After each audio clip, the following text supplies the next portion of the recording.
Hello everybody, welcome to Talent Sprint. I'm Sylvia. In light of the IT companies and other employers relying on AMCAT, which is an employability assessment test that is used to screen candidates and identify the right fit in their organization, we understand that AMPI, which is a personality inventory test, is a compulsory module covered in AMCAT. Basically, AMPI assesses candidates on their people interaction and people management roles. So we have with us today Abhay Fitness, who is a management consultant specializing in psychometric and competency assessment, executive coaching, and HR consulting.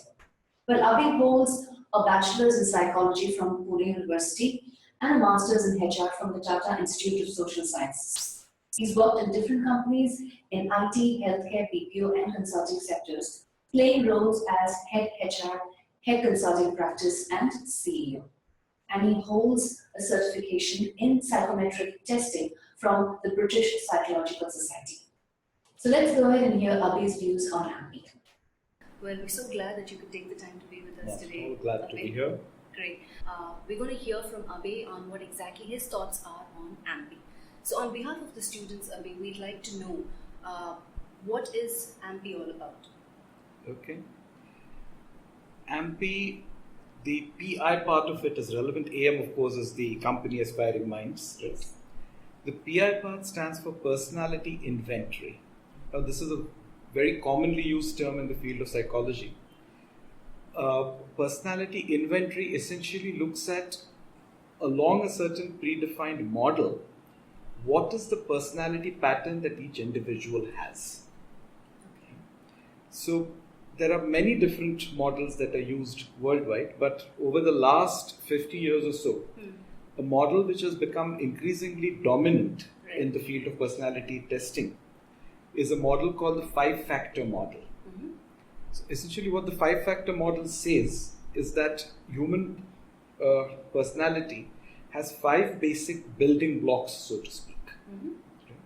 The 5 which are common across are extraversion, agreeableness, openness to change, neuroticism.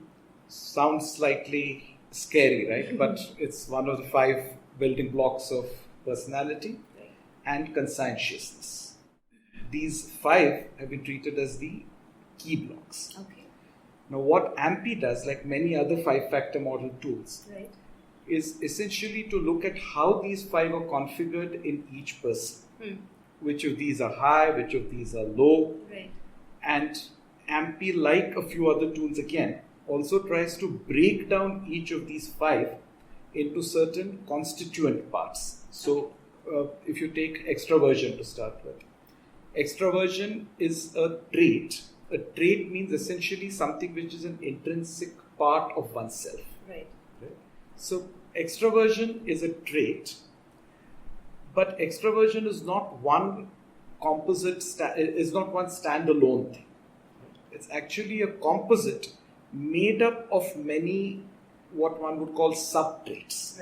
So there could be gregariousness, there could be sociability, there could be privateness. So there could be many sub-traits which are a part of extraversion as a whole trait. Correct. So what AMPI also does is to try and measure these sub-traits and then collectively form a picture of what extraversion looks like for this person.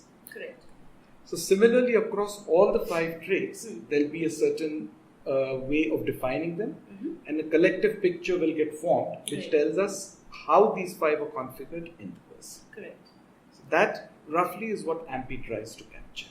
Okay, so basically you've kind of given us a brief idea of the 5-factor model that AMPI kind of comprises of. But how is it relatable to the students who are taking the test? Why should they take this test, and how is it beneficial to them? Okay. To my mind, there are 2 key reasons why it's useful for students to take this test. One is a very simple and very basic one. Knowing one's own personality mix can help make it easier to understand how to best deploy one's strengths. The second reason, perhaps more germane for many students, is that companies increasingly use psychometric testing AMPI is a great example of that, Right. as a part of the recruitment battery. Yes. So it's useful also to get familiar with what is one important component now of this entire selection model. It's also useful for students to understand the difference between what personality testing does Right. and what other kinds of testing does. Right. So if you look at, for instance, this entire AMCAT module, as they call it, it has three key components that are there. One component is aptitude testing. Right. Aptitude testing essentially measures how ready are you to be able to step into the job, how likely is it that you will be able to pick up and do well in whatever the job calls for. Correct. Right. The second is competency or domain testing. So for the specific skills that are required for the job, to what extent is that knowledge, those skills already present within you? Right. So both of these are essentially measures with a certain cutoff and which call for being answered in a way that defines right and wrong answers specifically. Correct. So for each question in the aptitude test or in the domain test, there is a right answer, there is a wrong answer. Right. Right. Personality testing is very different. In personality testing, there is no concept of a right answer and a wrong answer. Yeah. So if I have a question that tries to measure extroversion as a trait, if I try to keep thinking, what is the right answer for this? Should I answer this way or that way? Right. I'm only going to end up confusing myself. Correct.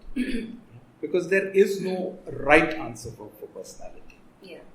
I'm sure that's going to be easy on the students because they don't have to rake their brains too much about it and should just go with their gut feeling.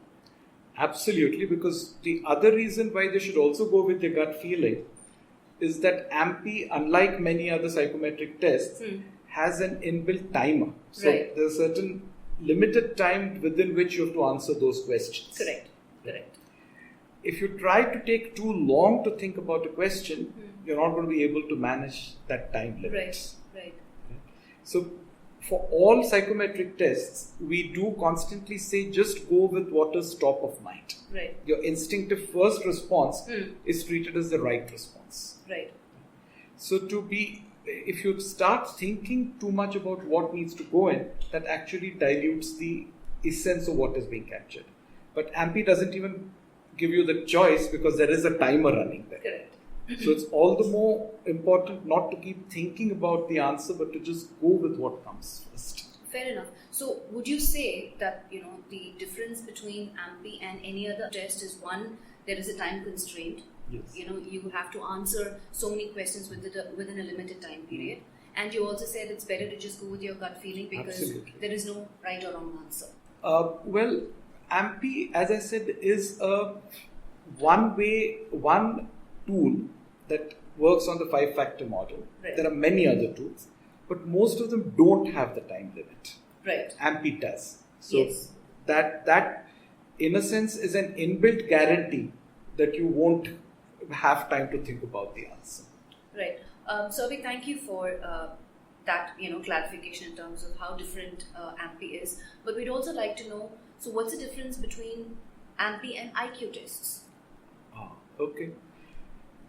IQ testing in real terms is actually an outdated model. IQ testing was when psychologists first started testing in the early part of the 20th century.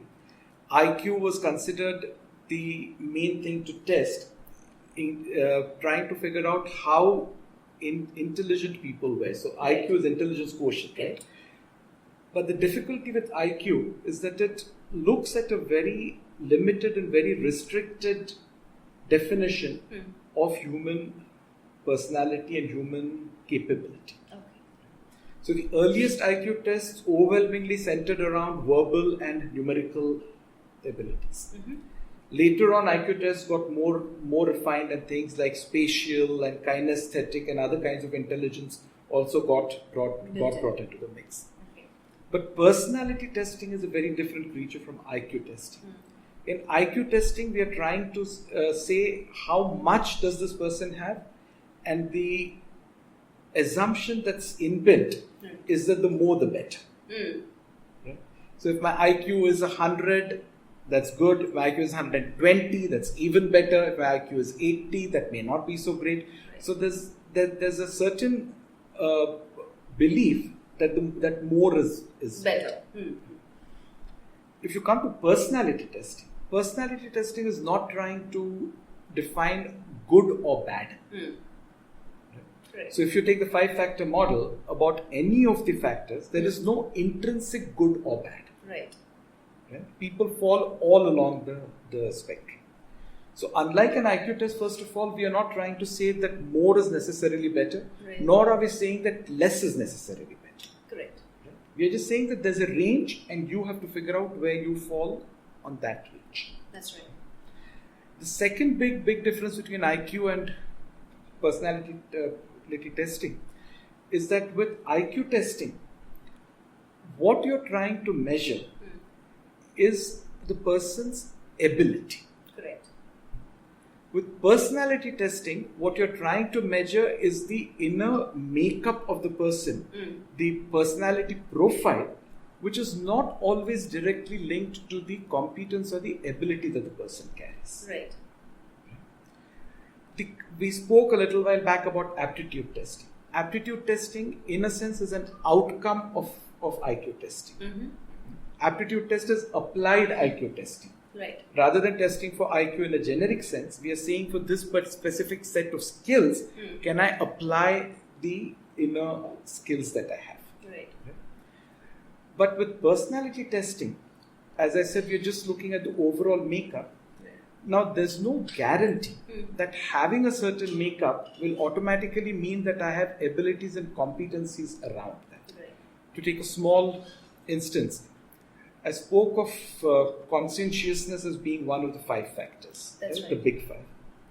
Now, a mistake people often make is to assume that a high score on conscientiousness means that I am a very conscientious person. Right. And a low score on conscientiousness means that I'm not a conscientious person. I won't be very particular about specifics. I won't pay great attention to detail. I may not be very methodical. Right. Now, it's not really such a clear-cut correspondence there. Right.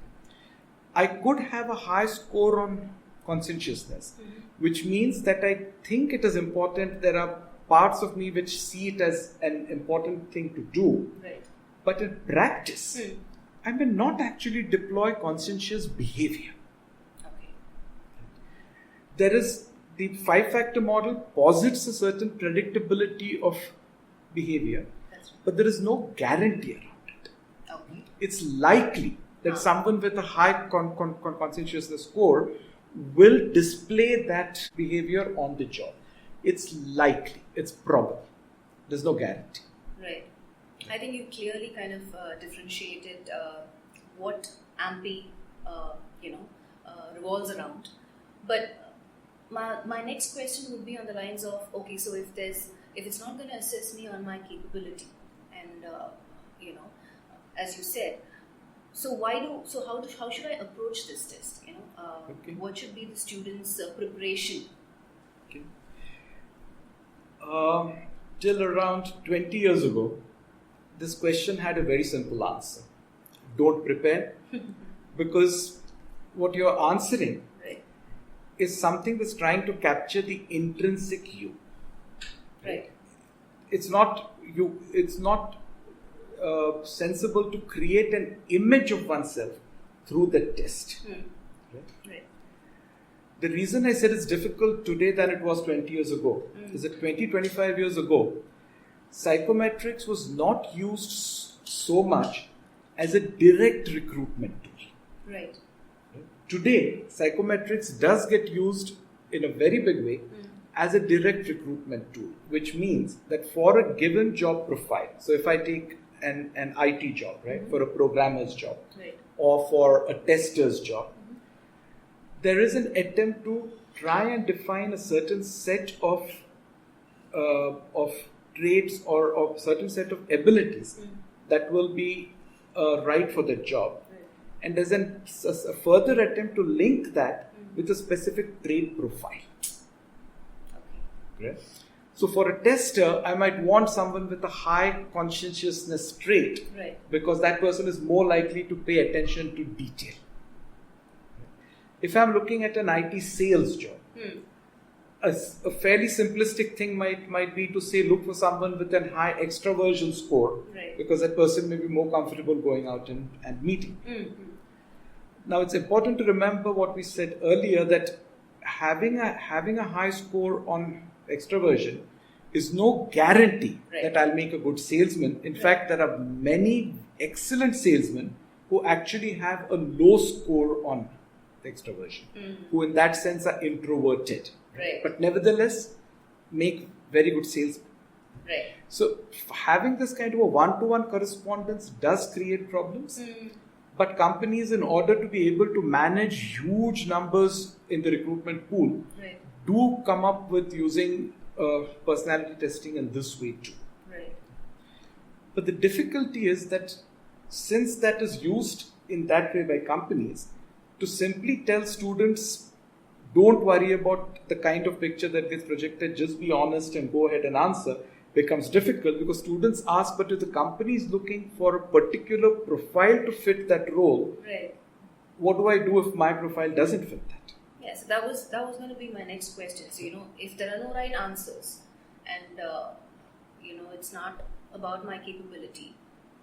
Now you're saying that they do look at fitting you into a specific profile. So, what should be the mindset of the students approaching this? How should they approach this instrument? I think the mindset answer is very simple. Go with the first answer. Right. I know this may sound contradictory in terms of what I said earlier. The bottom line is, even when companies are trying to match a specific personality profile to the role, trying to create a different profile is not an advisable thing to do.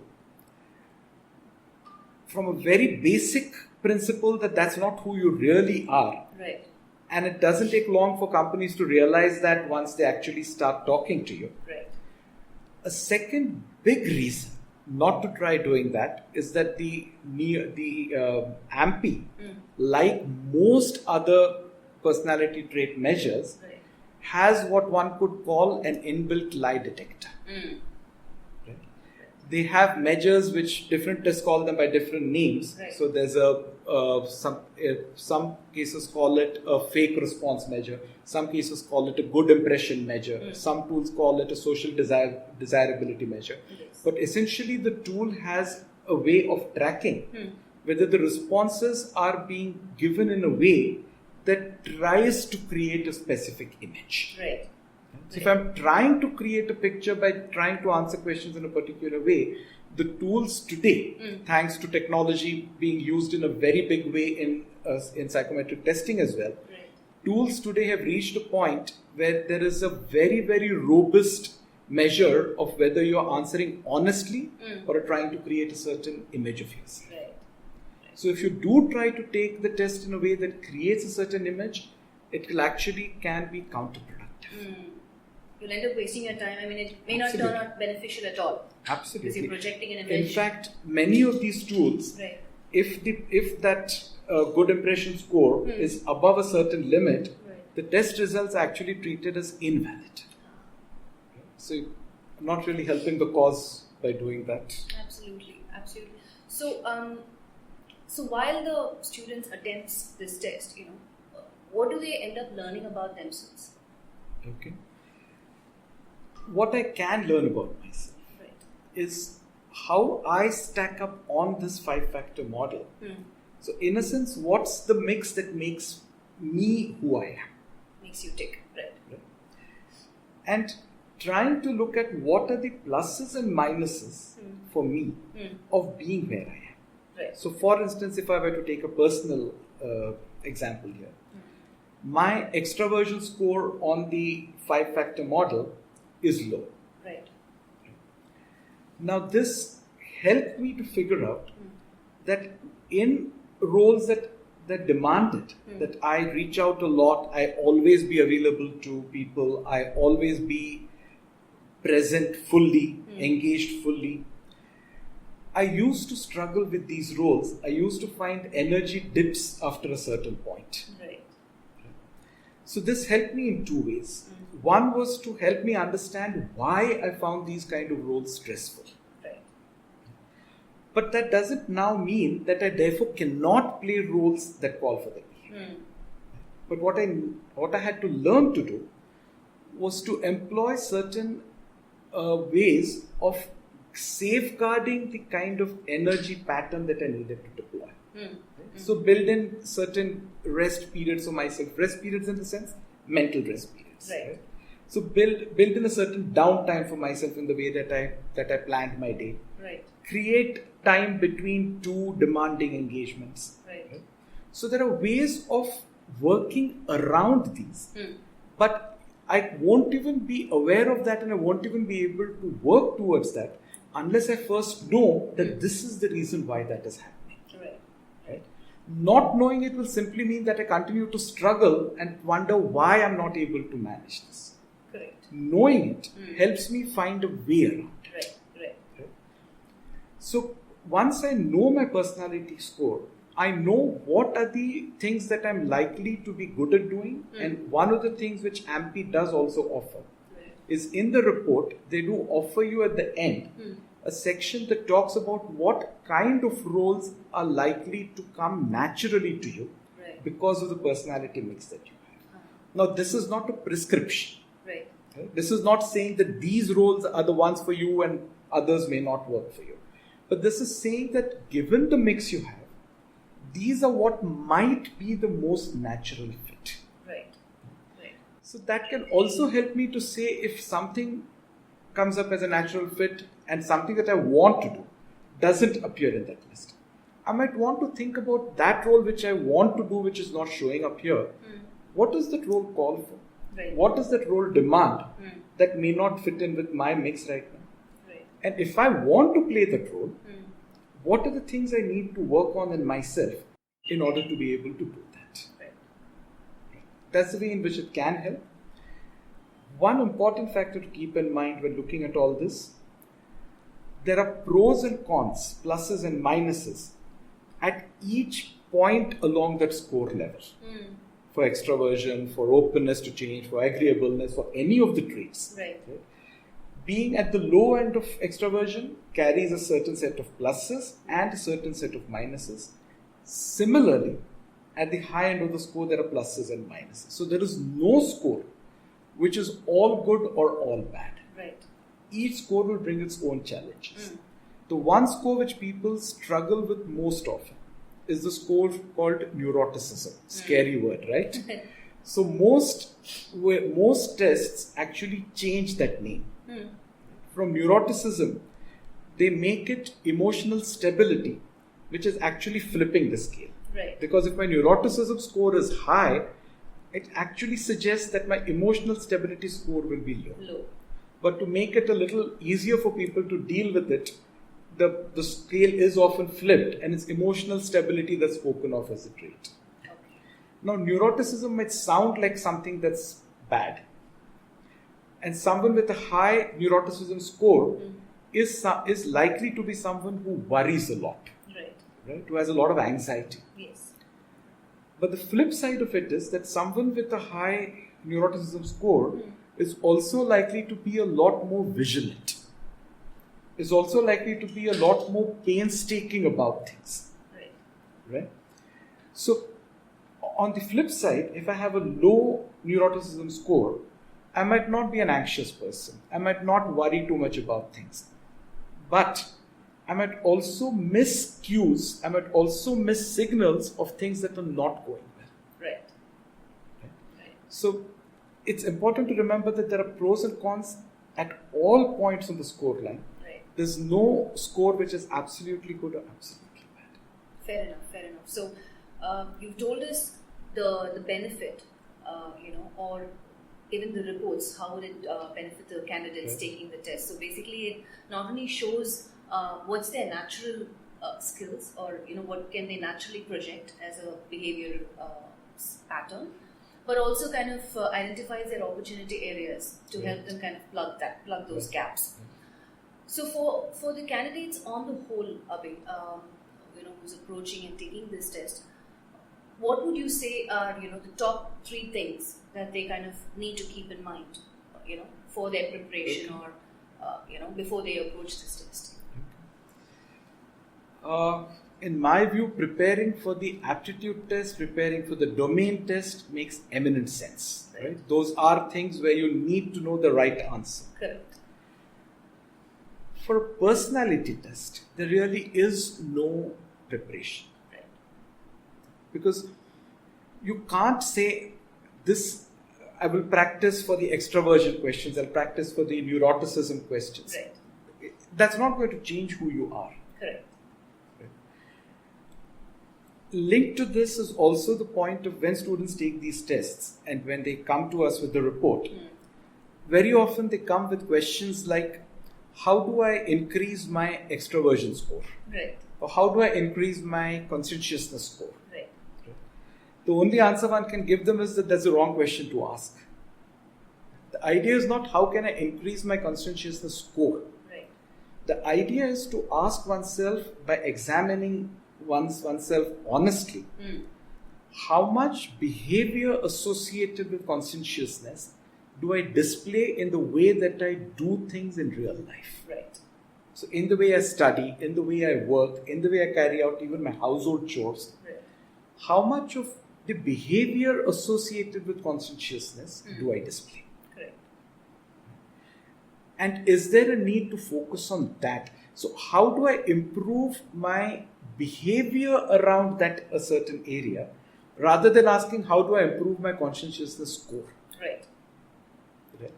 And in fact, if you look at these tools, they all have what is called a high reliability factor. What that means that if I take the tool today, and if I take the tool again a little while later, a few months later, in many cases even a couple of years later, my scores are likely to be roughly the same. Correct. Right?